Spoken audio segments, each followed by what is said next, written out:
So Susie and I have been practicing our retrieves over Christmas, and we've had probably 3, maybe 4 sessions trying to improve on her ability to hold the dumbbell in front of me whilst I'm standing up. So this began with me sitting down, and she was bringing the dumbbell in, and literally for a nanosecond she would hold it in front of me. She would carry out the sit position, and we've been progressing from there. So this is quite a few stages along the way. So I haven't rushed this. We've been doing this now for about a month. So as you can see, she's very enthusiastic to train with me.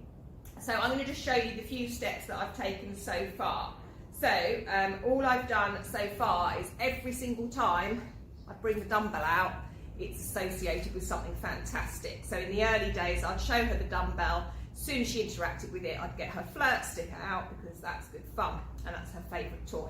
So today, and this is what I've been doing for each session, just to keep the power of the dumbbell really exciting and joyful for her, I show her the dumbbell and then I toss her a piece of food.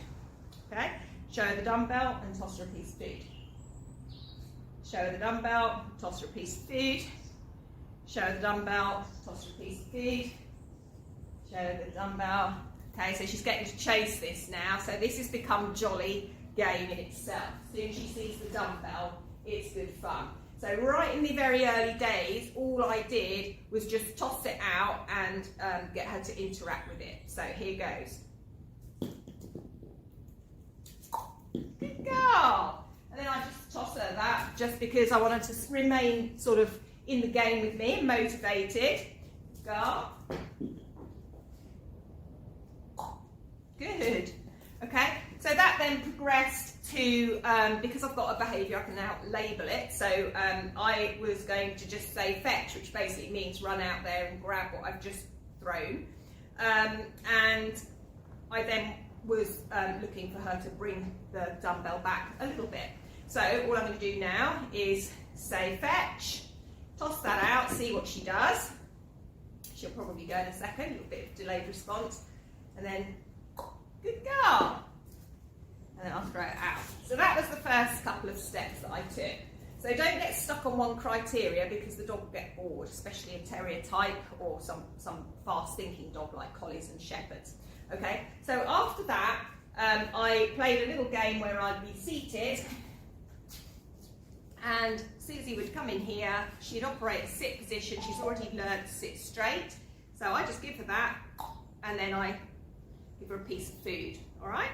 So she takes that and then give her a piece of food. To make it easier for them in the long run, okay, in the long run, you can actually keep your hand on the dumbbell. This gets them used to it from a very early point where they feel that your hand is actually on the dumbbell, okay? This then progressed to her running out, fetching it, and bringing it back and sitting in front of me. So I'm going to put the food behind my back for this, okay? And my feet, I'm sitting quite a long way back on the chair. Dogs don't really like you leaning into space, or many of them don't, and I would imagine the smaller the dog, the more likely they are to find that difficult. So all I'm going to do is just get her out of an awkward predicament and say fetch, throw that out. She'll probably come back, hopefully. She's got a bit of a distraction.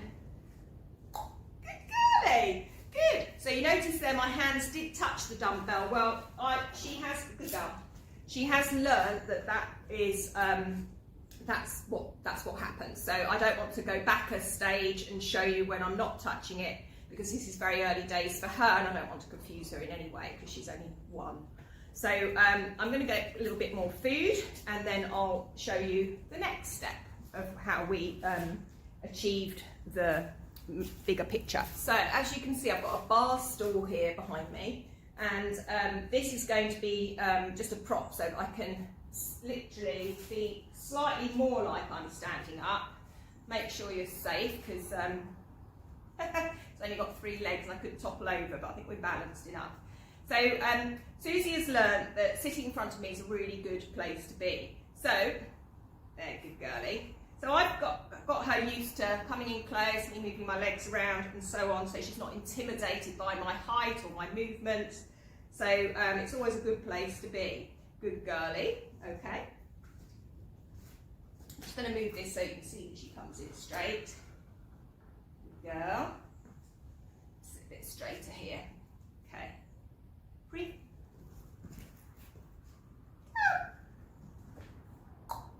So if I'm clicking, I'm paying to her mouth. Free.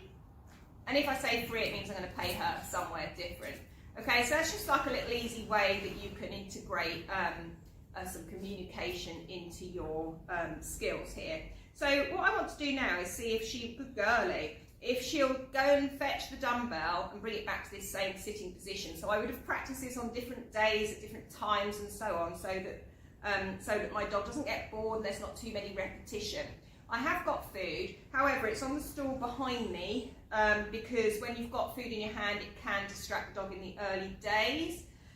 So what I'm going to do, I'm going to ask her to fetch and see if she'll come and sit in front of me. So I'm going to make it as easy as she can to come in between my feet. Fetch.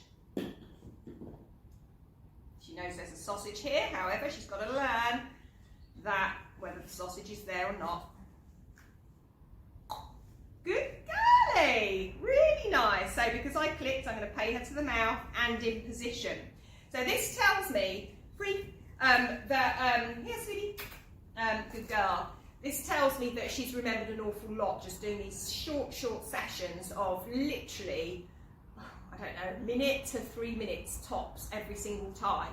So my demonstration of this has been over a few minutes, if not several minutes. However, she is animated, she's moving around, she's not bored or anything. So that's how I progress to the next step, okay? So what I have noticed with her, because I've almost overtrained my present, in other words, she comes right through between my feet, I'm going to, with the retrieve, in the early days, I don't want her to feel intimidated by me leaning over. So what I've done is, when she comes in, I bring my feet slightly closer together now. So she's not sitting back, but she is in a position where I'm physically able to bend down and not be so in her space as I would be if she'd come right through.